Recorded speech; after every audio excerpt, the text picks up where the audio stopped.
I just about made it here today. What happened, honey? We're recording this late on a Monday again. I was man down. I have been man down, and I wasn't even sure if I was going to be able to record this today. I spent most of yesterday in the bed. As did I. I was not man down, and I still spent most of the day in the bed. Harley, see what I mean? You were here with me.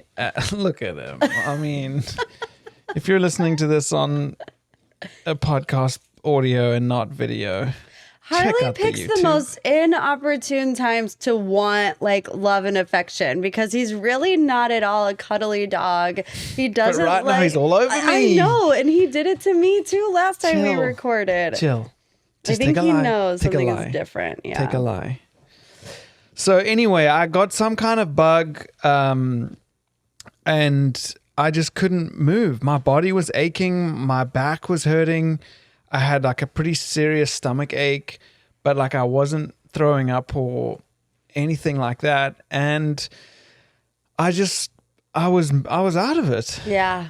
I genuinely didn't think I was going to be able to record this, but here we are. Yes, and you're feeling better. In the final hour. Yeah, I can tell you what I did to my eye this morning. Yeah, what the heck? 2.5 years. This has been a song. 2.5 years of treating my eye. We can't do this, Harley. We can't. He is it's being like they know insane. he knows when we're giving each other attention so that he just wants the attention. He is literally blocking the camera shot at this point. He is being so needy. Your shot is just you. He's buying the microphone. No, it's not a toy. Harley. Come here. Take a lie. It's funny because I was just listening to a golf podcast and the dog in their studio made an appearance too. Take a lie. Ours is taking over this show right now. Take a lie. Okay, what happened to your eyes? So for the last morning? 2.5 years, I've been taking these steroid eye drops and an antiviral medication to basically stop the herpes virus from reactivating in my eye. Long story short is that when I was 27, which is a solid 8 years ago now, I had chickenpox. Right, and we shared the chickenpox story on our first ever episode of Seriously. Yeah, if you do want to hear more details about that, go check out episode 1. But the lesions that this chickenpox caused actually was in my eye, and I didn't know it at the time. But many years later, it like reactivated, and I started getting really blurry vision in my left eye. Yeah. But it's not vision like where glasses will correct it. It's like blurry. It's like I can see perfect except it's blurry. I don't know how to explain it. Like I can almost see sharp and blurry at the same time. It's very confusing. Yeah. But for someone who works all day on a computer, it's very it makes things difficult. And when I drive at night, especially, like the headlights are like very you say that a lot. Halo-y, and it can be a bit difficult. So for the last 2.5 years, I've been doing these drops and whatnot, and he decided to actually laser the vessels that were pumping, like I guess they pumped the white blood cells or something to try and heal the eye. Mm-hmm. Essentially, there's nothing wrong with my eye, but my body thinks there is. So it's trying to fix something that isn't there. And I have a herpes ulcer on my cornea. That is just as simply put as it is, because chickenpox is the herpes virus. And so today he did the first procedure of lasering the vessels. And did it hurt? No, it was weird. He put a numbing drop in my eye. It was over within a few seconds. I was sitting in a chair, wasn't even laying down. And he like finds the end of the he calls them vessels. I don't know if there's a difference between vessels and vessels. And I hear a click, like, and as he does that, it's like the mildest little sensation in my eyeball. And he said it took like 5 or 6 shots. And he said they're closed. The vessels are closed now. Were you scared? Not really. Were you tense? No, not really, because he said it was nothing like LASIK. It was nothing like vision correction surgery, and he didn't actually do anything near where my vision is impacted. It was more the edge of where the white and the color part of your eye meet. So like not the pupil in the middle at all. And so now I have to go back in a month and get more lasers. Yeah, I mean, maybe it's placebo, but it's not great. But it's not. It feels like something happened. Well, something did happen. So the whole problem is that the vessels are causing like a haze, and I'm hoping that without the vessels, there's going to be no haze. Yeah. Well, so anyway, that was my day. I wish the best for you, honey bear. Well, Thanks. Dave was in Mexico for a week. I was a lone wolf in an Arctic tundra. Oh, I felt so bad for you. And I'm pretty sure our neighbors are upset with me. So you told me you don't know who it is. No. Okay, so this is what happened. Dave normally takes care of the trash. That's my duty. We have our chores that we like to take ownership of. Dave is always on trash duty. So obviously you have to take the trash outside on trash night at the end of the driveway. It snowed 24 inches. It was a lot of snow when I got home. You weren't here to shovel me out, which, yes, I could have shoveled the driveway by myself, but really, I don't think I could have. It was a lot. I had to call a professional, and they came at 2 o'clock in the morning to at least make my driveway okay. So, long story short, I ended up putting the trash bins out at the bottom of the street, and I never brought them back up. So they were sitting at For how long? How many days? 1 day is normally okay. No, it was probably... When's our trash day? Wednesday? I think I put them out on Tuesday nights, for Wednesday. It was Friday. Oh, that's not good. I know. That's not good. And because we have... Well, I didn't want to go back outside because it snowed more. It was negative 10 degrees. It was every excuse in the book, truly. But no, sure. It really wasn't as easy as just me walking out there and bringing them back up. So my dad comes over and he is bringing the dog over or something. And he's like, your bins are out in front of your garage. And I was like, no. So one of our neighbors, I don't know who. You want to hear my theory? Took the bins from the bottom, moved them up, put them in front of the garage, and did not tell me that they did so. So I feel like it was subtle shade from the neighbors. I don't think it was subtle shade. I think it was because I took my truck to the airport and parked it there. My truck wasn't in the driveway the entire time I was here. Right. Which is an indication that I'm not here. And the sweetheart neighbors next to us, I know he would have seen that, known you were alone, known that the weather was bad, and he did it out of the kindness of his heart. You really think so? Yes, because also, as new people in the neighborhood, you can get fines from the HOA. So our HOA is not strict at all. There's a lot of really bad HOAs stories that you hear, but he probably just didn't want us to even get a letter or anything. Right. So he was probably just being kind and brought it up, and then knew the next time you went out, you would see them and just move them in. But hey, you got a little taste of my chore. Next up, I've got to make dinner. Yeah, exactly. What else happened while you were away? Yeah, I mean, it was really bad, the weather. I left Mexico in 86 degrees Fahrenheit, and I landed in Detroit, and it was 0 degrees. Unbelievable. So there was an 86 degree difference from where we were. Unbelievable. So I don't blame you for not bringing the trash cans in. I just want to know who it is. Why didn't we have the cameras out? I'll ask him. I'm 90% certain who it was. And they're very nice people. So I know that he would have done that out of the kindness of his heart. What else happened while I was away was the Traitors. And I downloaded the episode. Yeah. I downloaded the episode and watched it on the plane on the way back. And you should have seen me on this flight. I'm sitting there, I got the iPad up on the tray table, and I've got both my hands on my head at some moments. I've got my eyes rolling when Colton is, was it that episode? When he was talking, he was like, I'm going to draw a through line between figure skating and football. And then also when Candace voted for Rob, I'm literally doing this on the plane. I'm going, are you kidding me? People could probably hear me say it.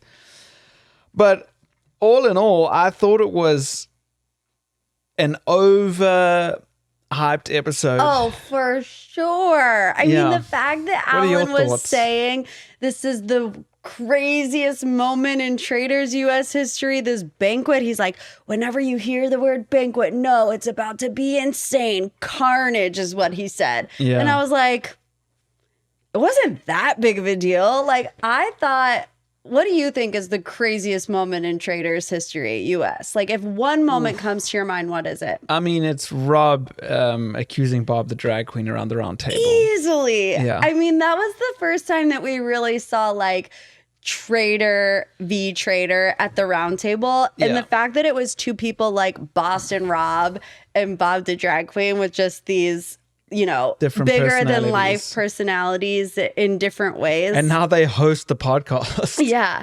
I was like, what? Was this just crazier because he was there in person?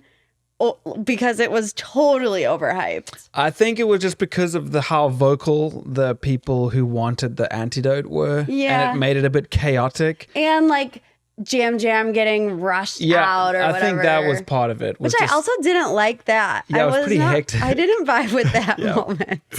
But it also caused him to say his final words. Yeah. Which actually did reveal a lot. Yeah, that's true. You know, so I think him getting pulled away like that actually led to some things happening later. But the thing with the antidote was that all it did was create chaos, and it didn't create strategic thinking. Right. It was more just who was the most paranoid, who is the most shameless to defend themselves. Right. I thought the whole time it was happening, because I had Alan's words in the back of my mind about it being the best moment in Traitors history. I thought that the right person was going to drink the antidote. Like, that would have been a payoff. Oh, right. Because, you know, it was like between Kristen, Natalie, and Jam. We all knew that those were the three, at least, that they were shining the light on. So I was like, okay, Natalie's about to drink this antidote, and she's gonna be the one that Lisa tried to kill at the banquet, and it's gonna work, and all of a sudden it's gonna be like, oh my gosh, kind of like on Survivor when the shot in the dark works. Yes. You know, it's like that type of experience, but it wasn't, which is why I feel like it was a big letdown. Yeah, or if somebody had like a secret antidote. Like, imagine Jam went into the banquet knowing he had protection. Yeah. And he could just like go rogue. Yeah. Just start serving people food and like slapping people on the butt. And next thing you know, he's voted out and he's like, actually, I have antidote. Right. I miss Jam already. Justice I know. for Jam. And I have to quote Alan with his quote of the season. At breakfast, he's like, Jam is now toast. I thought that was so good, and it went so under the radar. Yeah. I haven't heard anybody talk about that. It definitely did. You know, there's some Instagram beef going on right now between Candace and Rob. Oh, really? Yeah. Now? Yeah. Oh, like in real time. Because obviously, we both agree the decision to vote for Rob from Candace is absurd. It's absolutely absurd. It was spur of the moment, like bitterness. Spite, yeah. More than any strategic thinking. Yeah, because as soon as somebody now catches a whiff that either one of them could be a traitor, they both are. They're both found out, like both of them. But you know, people online are being so stupid about it. They're like, oh, like. They're coming at Rob. They're like, Rob is the one who went against Lisa. So she sealed her own fate. 100%. Rob had no choice. It's not like, you know, Rob was the one that was, you know, that initially brought her up, or that stuff continued to get like stacked against her. So he was just not going to go down with the ship, which I don't blame him. But there was this content creator who made a video about Rob, about how Rob and took it back to like the Love Island days. And it was very, what's the word I'm looking for? Like, Rob only cares about guys. He'll never stay on the side of a woman. Look at how he treated all the women on Love Island. As soon as he has to protect a woman at the Traitors, he automatically like decides to go with Colton and have a bromance and whatever. It was a stretch, in my opinion. Like, you cannot compare the two experiences whatsoever. So Rob commented on it and he said, this is actually ridiculous. And Candace commented back and said, is it? And then Rob said, it's a game, Candace. And Candace says, grow up, Robbie Bobby, gaslighting ages you. What? Come on now. Isn't that like I thought they would all be friends afterwards. I know. That's what I thought Does too. that not tell you more about what might happen in the rest of the season, though? I kind of feel like Rob's going to win, right? If he doesn't win, I don't think the Traitors win. I think it's going to be a faithful victory. Right. And I just don't blame him for, if you as a traitor get an opportunity to prove how much of a faithful you are or appear to be by voting out a traitor, then you're going to take it when the odds are so far stacked against that person. Like you said, Lisa's ship was sinking. There still is a strategic play where you have to not be 100% confident, because the only person that knows who a traitor is a traitor. So I do think Rob still went a little too confident at that last round table. Yeah. But if you sitting there saying, Lisa, I don't know if you're a traitor, but I'm pretty sure, and you vote them out, you've now like cemented yourself as a faithful. Right. So to then have Candace remove that and like put doubt in that and like make it look, oh, this is a traitor on traitor situation. Yeah. It's just a bit of a bummer. And like, it is just a game. Like to make this whole comparison about Rob on Love Island and, you know, pretty much accuse him of never taking a woman's side over everything. That was like the gist of it, right? Right. And it's like gaslighting. That's not gaslight. It is a game. That's not totally gaslighting. A game. And if Candace wasn't one of the girls, he probably would still be upset with whoever voted for him in that situation. Yeah. Drama. I like Candace, and, you know, I go back and forth because and all housewives do, really, so I can't really hold it against her. But like, it just reminds me, because, you know, she's no longer on Potomac right now, and I know you really have no experience with watching her on Potomac because it's usually I'm watching it and you're like doing something else in the background. Yeah. But she very quickly can like go low, and that's what I don't like. Okay. But all housewives can, really, but at the same time, it's like, as Rob said, it's just a game. Yeah, exactly. Speaking about Rob, I would like to play a little game with you. Speaking of games, you want to play games? So I thought it was kind of underplayed, but I thought the dagger questions, that whole scene was pretty legendary. I felt so stupid because everybody I asked was like, oh, it was so obvious that Natalie was the one lying. I thought it was Mark. I thought she had a little smirk. I thought it was Mark, and maybe it's because like as they were going through it, I was like, oh yeah, it's definitely Mark. So by the time it got to Natalie, I was already convinced in my head, so I wasn't paying like as close of attention. Right. She did seem nervous, but I was like, oh, I would be really bad at telling if someone's lying to me or not. So we're going to play a game where, assume in this scenario that both of us do have a dagger.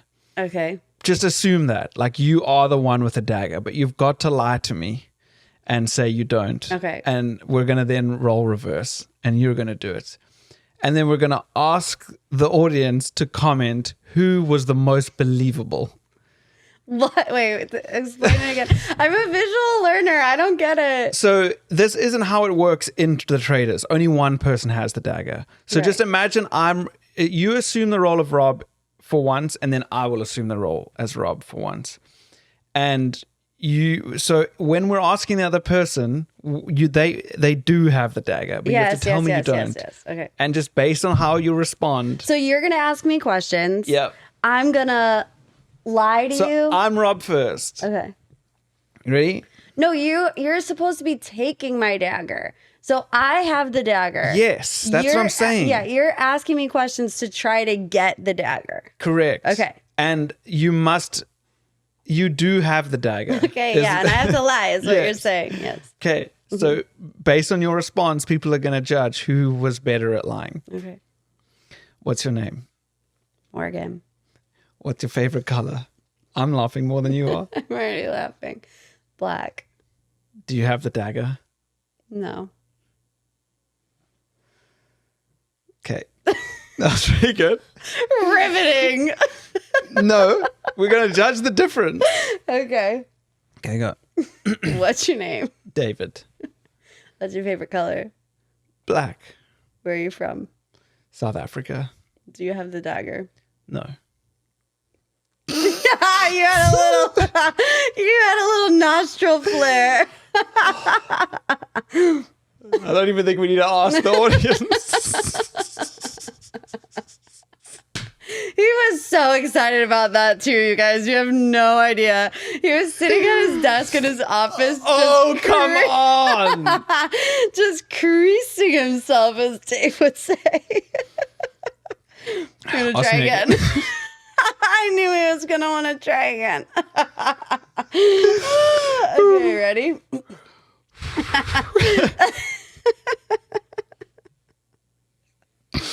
What's your name? Oh, you're going to go all the questions again. David. What's your dog's name? Harley. What's your favorite number? 23. Do you have the dagger? No. So bad. He can't do it. You know what I was thinking though, as they were playing that game? If I were them, I would have lied about every answer. Interesting. Besides the obvious ones, like your name and where you're from or whatever. But if but how confusing would it be for Rob if they had been like, if I said to you, what's your name? And you're like, Angelina. No, that's what I'm saying. Like the ones where he's like, what's your favorite color or anything like that. I would have lied because he's like, I'm looking for differences. Of No, when sure. they're But telling I'm the truth. saying, imagine he knows what your real name is and you just lie about it anyway. That's what I just said. I said not the questions that he knows the answers to, just the ones that he didn't know the answers to. You're saying if Rob asked me my name, I should say David. Yes. I'm saying the opposite of that. I'm saying Rob asked me what my name is and I say Rob. He would look at me like, yeah, I know. how confusing would that be? Well, which he is a would- good thing, is no, what I'm he saying. would probably be like, that is a bit extreme. They probably have the dagger. Yeah, fair enough. You can tell I haven't watched all 47 seasons of Survivor. Okay. Last thing on Traitors. Do you not think that it was super sus that all three traitors are the first ones at breakfast? Because would you not play a future season always trying to figure out who was the first three at breakfast? But they change it every time. No, I know, but at one point you may be right. One of the weeks you may be right. And something as big as a banquet, you're thinking to yourself, oh, the first few people at breakfast after the banquet could be traitors. I just thought that was a bit... You think I'm stretching? Well, I don't know the ins and outs of it, but people have discussed this before because they're like, well, the final three that come in are every time the final three that were up for murder. Nobody else knows that in the castle. So isn't that like a dead giveaway as to who else is or is not a traitor? And I don't know who said it, but somebody that works on the show said they film multiple different sequences of everybody coming in at different times. So they do it like 3 or 4 times with everybody coming in at different times. But interesting. I don't understand how they don't know which take is the take. You know what I mean? Right. Because if they're still doing it multiple different times, they still have to be reacting to who is coming in the door, and that has to be caught on camera. So it's like, are they told? Right. At what point are they told, okay, that was the real one? Put it on your list of questions to ask your first traitor guest That's that true. comes on your show. That's true. Because the other question I had was, at the banquet, did they only find out watching the episode that it was the brooch? Yes. Oh, Like, interesting. remember Rob Sesternino said, I know that I was the murderer in plain sight, but I don't know how they got me. Interesting. And he so didn't he know only until- found out when the episode aired. Yes. Wow. Yeah. Wow. Wow. Wow. All right, that's my Traitors talk for the day. Should we talk about the Grammys? The Grammys were this week. Yeah. I mean, you were like down and out. I was so KO. I normally watch like a few Grammys, maybe some of my favorite things. But I was KO. We had the TV on. We even watched the entire red carpet. Yeah, pretty much. It was just on in the background, pretty much. But I am just revitalized Bieber fever. Maybe that's what I was down in bed with, Bieber fever. I mean, the man that Justin Bieber is unbelievable. He was stripped down to his boxers, proving to the industry, this is me. This is who I am. I don't need no fancy clothes. I just need my boxers, my guitar, couple loop tracks, my touchpad. I'm in my bedroom. There was some symbolism with the mirror. Yeah. Couldn't quite figure that one out. Just him, his music. Yeah. This is me, raw. Yeah. Just my raw, authentic voice. I thought it was a better version than the album version. The voice too, like, oh my God. Absolutely majestic. Oh, I can't believe I just figured out that I've been in bed with Bieber fever this whole time. That's what it was. Did you note the nod his purple guitar to his very early Bieber days? Because remember, that was like his brand color purple. Is that white and purple? I also loved how he walked off.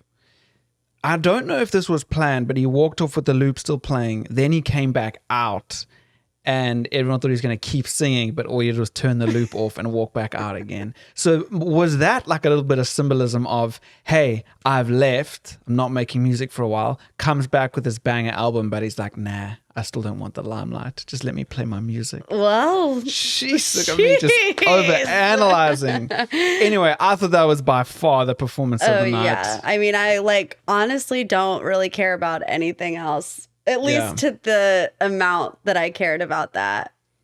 One of the best YouTube comments I saw on that video was how he just has nothing left to prove.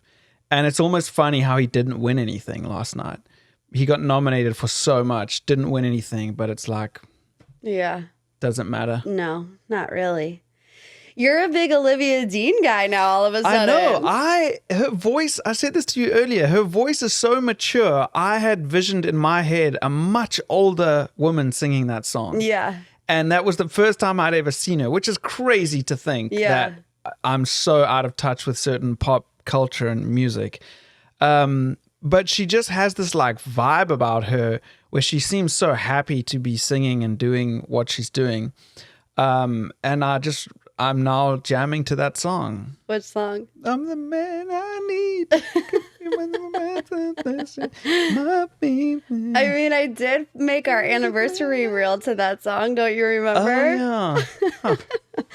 Yeah, I feel like she was so deserving to win Best New Artist. I feel like, I'm becoming my parents where I'm like, oh, they just don't make them like they used to, and there were I'm so into JB lately. There were other artists in that Best New Artist category where I was sitting there thinking like, what? This is our Best New Artist category. And I know that's a little shady, but it is what it is. But like Olivia Dean winning, you're like, this is what we need. Yeah. You know what I mean? I agree. I thought she was awesome. I know you were disappointed not to have a Samba victory, but I think he won other stuff, didn't he? I don't know. Didn't he win something? I don't know if he did, but I'm okay with it. I did say to you that it would be either Olivia Dean or Somber, which I guess is an unpopular opinion because I did not know, but the internet does not like Somber for whatever reason. Interesting. Yeah, I don't know. I think, thought the internet is what made his album. Well, I mean, it kind of is, right? Because he, again, has a different way of promoting music. He literally just puts songs out on TikTok. They go viral every time. And then he builds albums and stuff from that, I guess. But I don't know. I was just, and maybe the haters are loud, but I was just scrolling through my For You page after the Grammys and people were talking about how they didn't like Somber and that he was somebody called him a douche. Like him as a person or as a music? Both. I mean, he has come across as but he's what's the word? Self-acclaimed, self-criticized himself as an asshole. He did? Yeah, but not in a way. I I don't know how to. I've only seen like one video of it of how he made his song, but he doesn't shy away from. And he's 20. I mean, weren't we like a nice all guy like to me. douches when we were 20? Oh, I was an absolute. Yeah, we know. We know. But yeah, the Grammys was fun. I'm happy. I'm happy for it. Wasn't 3.5 hours fun. No, Why it was so too long. It was too long. And if they're gonna be that long, can we like bump them up to 6 p.m. or something? Because yeah, that's it's also crazy. Because we went to sleep and found out there were a few more other news stories. Yeah, that came out of it. I missed Harry Styles. Unbelievable. Yeah, that's pretty crazy. Unbelievable. I do feel bad about that. But anyways. Okay, I know this isn't necessarily supposed to be a pop culture podcast, but... Let's be honest, it's blended into that. Yeah, you did want to talk to me, though, about the Beckham drama, because David is a tried and true David Beckham aficionado. David Beckham was my first, proper childhood hero. Yeah. It was obviously all because of the football. He played the same position as me. I obviously am a huge England fan. I wore the same number that he wore. My brother got his haircuts. Every time he changed his haircut, I was too young to do that. And I genuinely idolized him as an athlete and as a footballer. And I've just always thought that he's been a great role model. You know, he's a businessman. He's a family man. Sure, there were some stories about him and Victoria in the early days, but at the end of the day, I've always feel like with that much fame and money, you can become a pretty, unrelatable person. And I'm not saying he is relatable, but I just think for the situation he's in, he's a pretty good role model. Yeah. For younger men and the way he runs his businesses and raises his family. And now you have this big family-based issue, which I just find really fascinating. And my take on it right now, we're not going to update everybody on the situation because I think your audience definitely knows about it. But we watched that, was it 60 Minutes or there was something. Yeah, End It Like Beckham, remember? End It Like Beckham. Well, it kind of summarized the whole situation pretty well. And I do think... And I was in it, by the way. 2 times. Yeah. Morgan got comments saying that people saw her clips in the little mini doc. Yeah. And so we watched it and Morgan was in it twice. Once in the intro and then once later on. Anyways, not to make it about me. Yeah, but that is part of the reason we brought it up.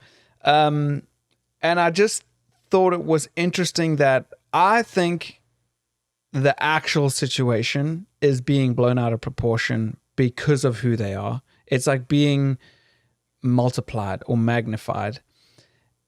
And it's also the fact that it was so strongly put out there by Brooklyn. You know, the black background, white text situation. We should honestly just make a podcast called Black Background, White Text. And I think at the root of it is probably just two young people that their parents probably aren't getting along as well. And because they're so famous, it's multiplied.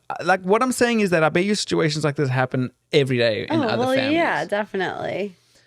I also just think there's a big age gap between them.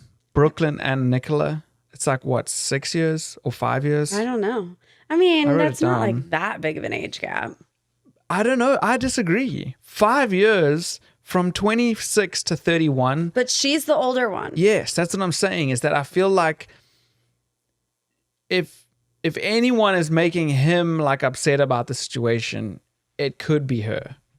I'm not saying she's pulling the strings. Yeah. I just think that he, at his younger age, would easily put her before his family. Okay. And in a few years' time... Well, especially if you have built up resentment around, sure, being when you're born into a brand, I feel like it's very easy to grow resentment towards it. Yeah. And that's why I know I'm sounding like I'm very much in the middle here because I mostly am. Well, it's we don't actually know these people. So that's the thing. Everything is alleged hearsay. I do think the DJ's... DJ Fat Tony. DJ Fat Tony's recollection of the situation that he was physically there at says a lot. Yeah. I do think that you would have been bummed if my mom took over the first dance. I would have been bummed. The whole, who's the prettiest person in the room, and then she comes up? Yeah. Would I have ran out of the room crying? Probably not. Yeah. So I just feel like, and there's like stories saying that it wasn't the first dance, that it was just another. You know what I mean? So it all just depends on what the real truth is. But I feel like all parties involved are a little dramatic. That's what I'm trying to say about the whole magnification of it. Yeah. It's the amount of times little things may have happened at our wedding and I got over it within like 90 seconds. Right. And I just think that if they weren't this, like they are upper echelon of like fame. Right. And, you know, Vogue was there covering their wedding. So it's like another level of scrutiny because you know it's going to be in the biggest magazines in the world. Yeah. And honestly, the Beckhams have had this their whole lives. I remember the very first like full-length David Beckham documentary. He once did this thing where in a just like a little side interview with a reporter after a game or something, he talked about how he likes to line up his Pepsi cans in his fridge with all the labels facing out.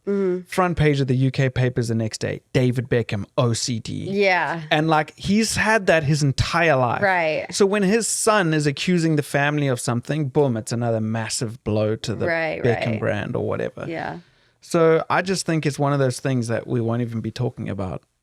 Well, hopefully they can reconcile. Yeah, and I think they will. Honestly, I think they may go a year or two, maybe more, either not talking or not being close, and then one day he'll have a realization of like, what have I done? Why am I not connecting with my family? Because I don't know. I've seen the other Netflix documentary, and they seemed like a great father-son relationship in that. Yeah. Don't forget, I met Brooklyn. I know. I was there. Seemed a bit closed off, but wouldn't you be? I would be too. Strangers asking me to come play for their football team. That's on a train to Paris. That's how it went down. And remember that trip, he was with a different girl at the time. And the very next day, front page of the papers, Brooklyn takes his girlfriend on a romantic Valentine's Day trip to Paris. Yeah. And do you remember that he dated Lexi from Summer House? Remember that? We heard about that when she joined, huh? Yeah. Crazy times.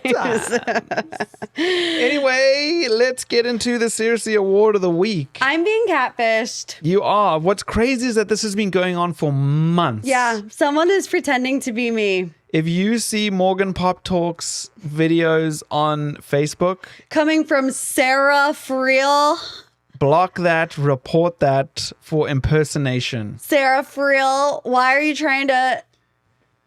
There's quite a lot of videos. They basically are taking your content, reposting it as Sarah Friel with the exact same profile picture. Yeah. And the only reason we caught wind of it is because all the earlier videos have like 10 views, 20 views, 100 views. The last few have got like hundreds of thousands of views. Right. And we both saw it in our feed. Yeah. And we were like, who's Sarah Friel?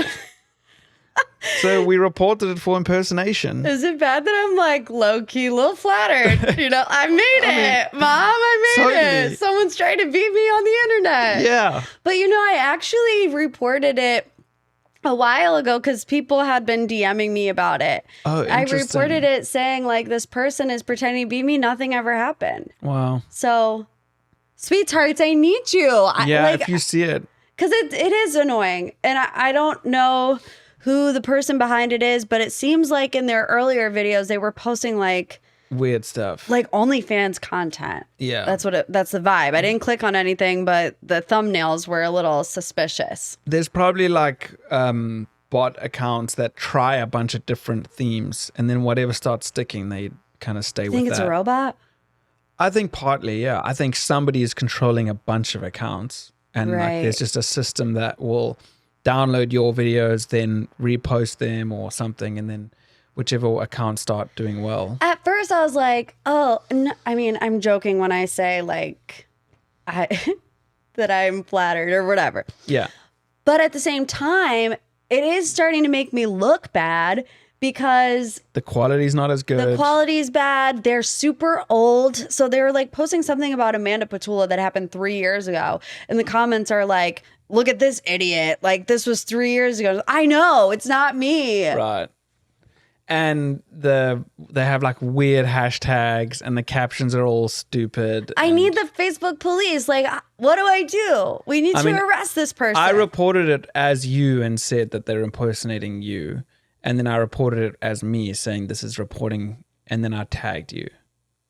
So I don't know. We'll see if that helps. But Sarah Friel, if you see her on Instagram or Facebook, report it. You haven't seen it on Instagram, have you? No, just Facebook. And the irony is that we've been thinking about starting you a Facebook. Yeah. We don't even have one. Get a grip, Sarah. Sarah Friel. Sarah Friel, who the heck do you think you are? I guarantee you it's like this middle-aged dude. 100%. Probably. Anyway, we're going to close out this episode with a bit of Loop's Justin Bieber.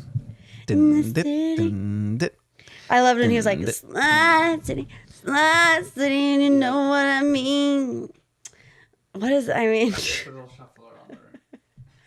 Coming over you quickly. There was one part where he folds his arms. He's just going, slide city, again if it gets in my bed. So I'm going to get slouched instead. What would I do? If I didn't love you, you be Haley, I'll be Justin. What would I do if I didn't love you? What would I And then every now and then he hits the Skepta button. It just goes, yeah. I bet you on his pad, it just says Skepta. Yeah. I'm pretty sure that's Skepta. I could be wrong. All right. Peace out, folks. Thanks for tuning in. See you in 2 weeks' time.